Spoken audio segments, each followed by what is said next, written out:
Welcome to History and Future of Mostly Higher Education.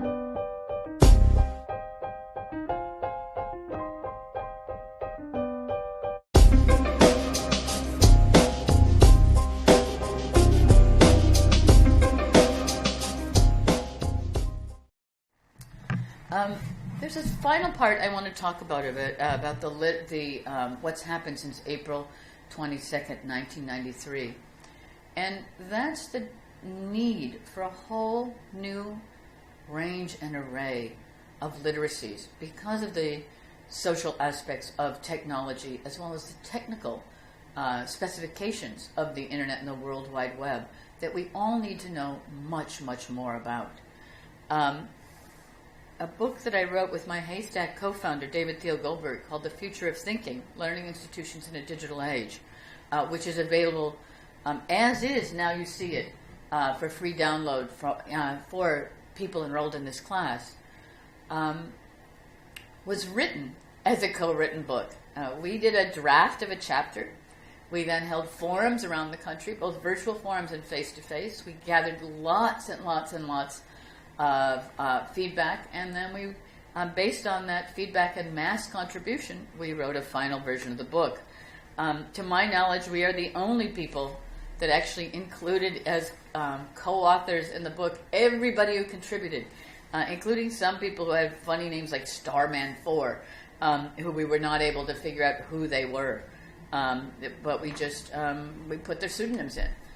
This is truly a collaborative book and a collaborative process, even though the final process is a physical printed book.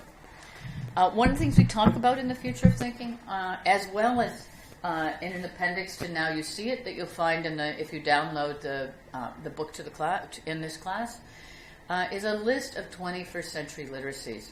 These are things that we need to know more about because of the communications and information revolution that started on April 22nd, 1993.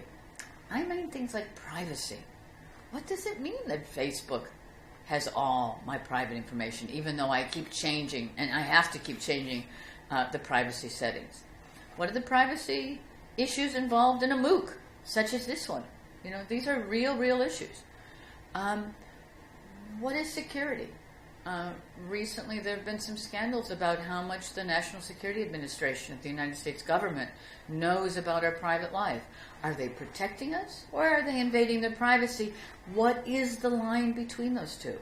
It's a different line than it used to be, because of the internet, because we do so much of our communication online. Because since April 22nd, 1993, we've had the ability to think an idea and communicate it to anybody else with an internet connection. Ideas of privacy and security are completely merged, and so are ideas of intellectual property. If I take somebody's YouTube video and remix it with a different music, different images, make it into a meme, whose intellectual property is that? We used Creative Commons licenses as much as possible in this class. Creative Commons are often share and share alike. There are many different kinds of Creative Commons license, and we'll talk about that later in the course. But we'll post some of the Creative Commons contracts to our website, so you can see the kind of a partnership that happens between the person producing intellectual content and the person distributing it, as long as no money is involved. That's a new concept of property.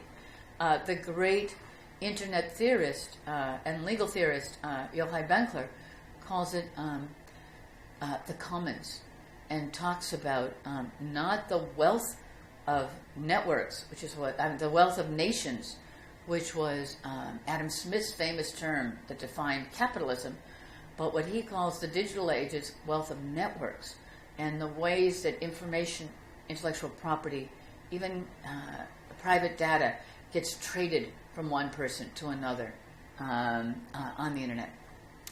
Another internet issue we have to learn about is safety. Now this, like the 18th century worry that sentimental novels would lead to pedophilia, is something we have to think about very, very carefully. The internet credit Cory Doctorow has reports on statistics that say that you're far safer online than you are in everyday life. and that in fact the majority of crimes that happen against children and others on the internet are perpetuated by people who actually know face-to-face the people against whom they're using the internet to perpetuate crimes. So you're more likely to be hurt by a trusted teacher, priest, friend, family friend, older relative, step-relative, in-law, than you are from some totally anonymous person on the internet. But it's still necessary to protect your own safety, including the identity safety of being a kid who makes reckless and crazy comments on the internet at age 12 and at age 20 is looking for a job, and those crazy comments are still attached to your identity. How do you protect against that? That's one of the 21st century literacies we need to be teaching in education as well. There's another one that internet scholar Howard Rheingold calls crap detection. And that simply means since any idea I have, I could go to the computer, I can publish it to anybody else with an internet connection. That means there's no editor, there's no publisher, there's no fact checker. How do I know if the information I'm getting is sound, scrupulous, true information? How do I know if it's, in Howard's term, crap? By the way, we'll be putting up a bibliography with all of these names that I'm giving you now, so you can do additional reading outside of the classroom in all of these. These are now areas, whole new intellectual areas that cross conventional disciplines and that pertain to all disciplines at once. There's some other things, and I would say these are more positive things about the 21st century literacies that we have to work on together. Collaboration. In the first segment of this class, I said no sympathy for the trolls, that trolls would be given one chance, and if they didn't take it, they were off our community. I really believe that. Collaboration online is precarious and promiscuous. By that I mean promiscuous in the sense that anybody can collaborate with anybody. Precarious in the sense that when you're anonymous, you can be a troll. And you can be a troll without accountability. So maintaining collaboration online is both bountiful, but it's also precarious and requires a kind of sensitivity, generosity, and watchfulness. Another 21st century positive literacy, global consciousness. I love it. I love it that no longer do we just automatically assume that Gutenberg invented movable type, that we have Wikipedia as a global encyclopedia that puts in the histories of many different cultures at once. About 5 years ago, several universities were banning Wikipedia. And my organization, Haystack, came out very much in favor of Wikipedia and said, if you don't like the quality of Wikipedia, instead of having conventional term papers, have your students improve the entries on Wikipedia. Have them turn their specialized knowledge they're getting into your class into a public good. And since I was one of the spokespeople for this more expansive, contributive idea of knowledge rather than an authoritative, editor-based version of knowledge, I did an experiment. I went on to Wikipedia and looked up some basic entries that I thought I knew pretty well to see what kind of contribution and global contribution had been made. My favorite example is calculus. I was a math geek growing up. Calculus was my favorite subject of all subjects. I still get a little tingle thinking about calculus, and everybody who knows me knows I can get very elegiac about the scholarships I won as a kid to math camp, where we got to experiment with calculus at a very, very early age. I was shocked when I read the entry on calculus on Wikipedia. It was no longer the great intellectual battle between Newton and Leibniz over who invented calculus.